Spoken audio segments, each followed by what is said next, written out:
Hey kids, Dad here again. It is Thursday, January 22nd, 2026. It is 1:28 p.m. It is a cold one today.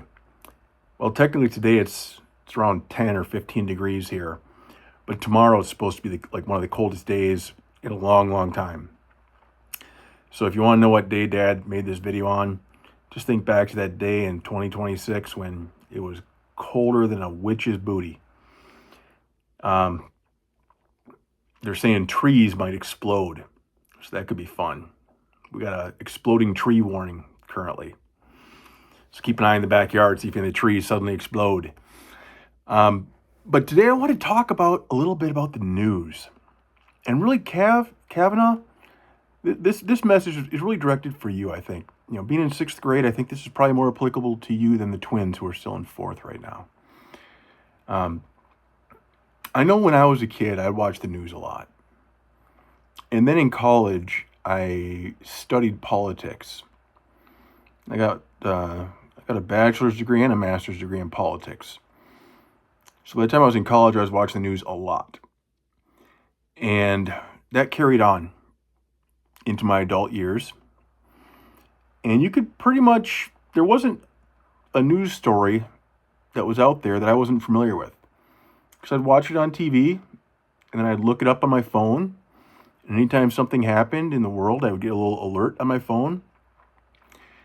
So I was constantly getting, every day, the top 10, 20 news stories. I was aware of them.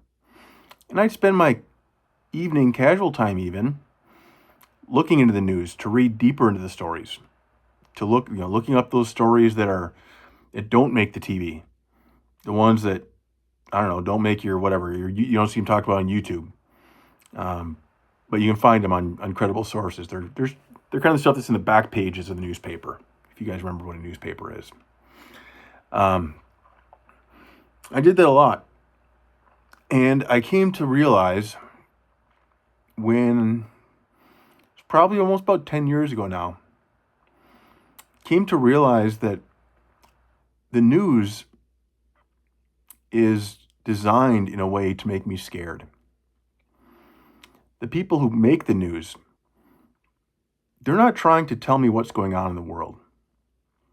What they're trying to do is to get me to watch them, or to get me to keep watching their video, or to get me to scroll and read more, or to get me to click the button. They want to keep me engaged. They want to keep my eyeballs paying attention to them, because that's how they make money. The more eyeballs that watch them, and the longer those eyeballs watch them, those companies that make those stories, those YouTubers that post those videos, they get advertising money for that, because then they can sell commercials. That's how they make their money.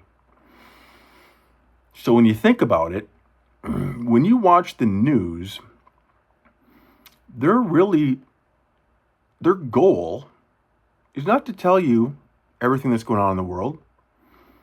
Their goal is to get you to keep watching. And how do they do that? They get you to keep watching by telling you scary stuff.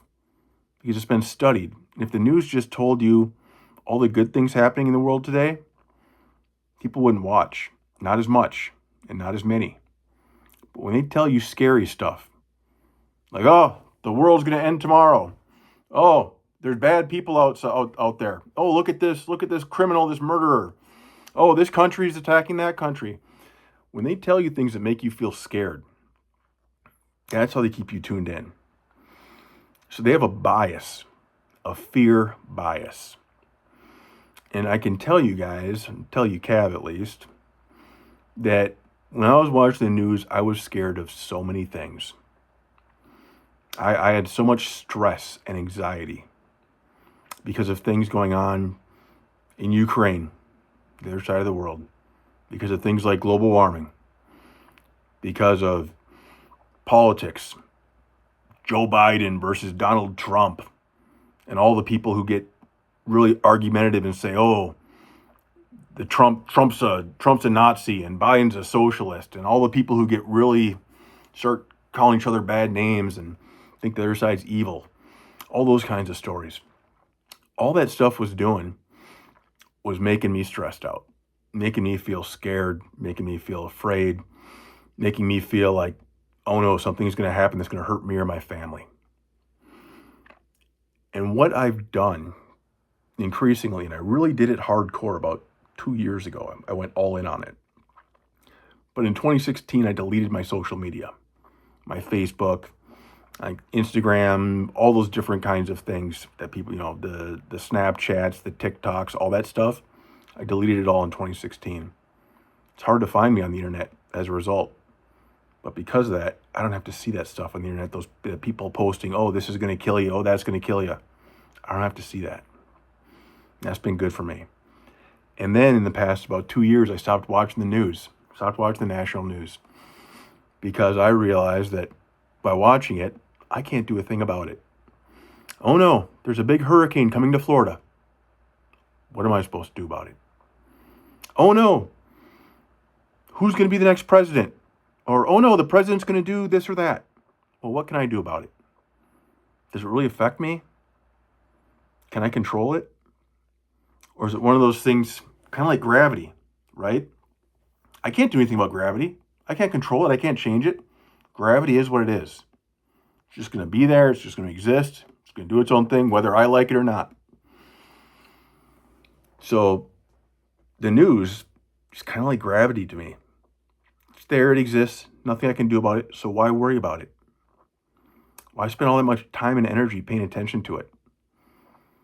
I don't spend that much time and attention thinking about gravity, right? It just exists. It is. I'm aware of it. I'm aware of the things happening in the world.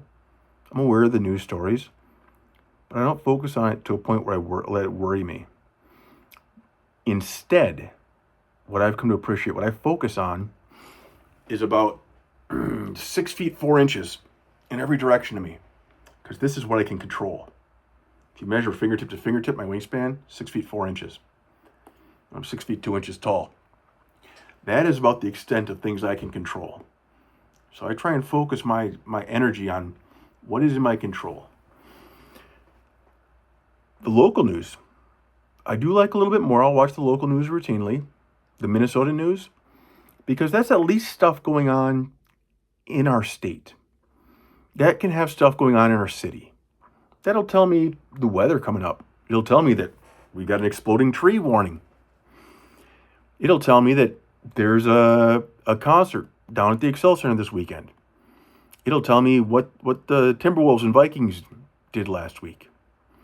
It'll tell me what's going on in Minneapolis with the police department. That's pretty close to me. So that stuff kind of matters enough to pay attention to. But the national news, I try and avoid it. Again, it's so far outside of my control. And all it's going to do is bring me stress and anxiety and fear and worry. And I don't operate very well as a human being when I'm constantly stressed and fearful and worried. So, anyhow, Kavanaugh, you start to get older now. You start to be more aware of things in the news, things people are saying about news events. I would challenge you to maybe try taking a week away from it, of not looking at it. Take some notes. See if you notice a difference. See if you feel any better. And I guarantee that if you spend that time focusing on the things within your reach, instead of worrying about the things 1,000 miles away, you'll have a bigger impact on the world as well. Anyhow, I love you guys. Talk to you soon. Cheers.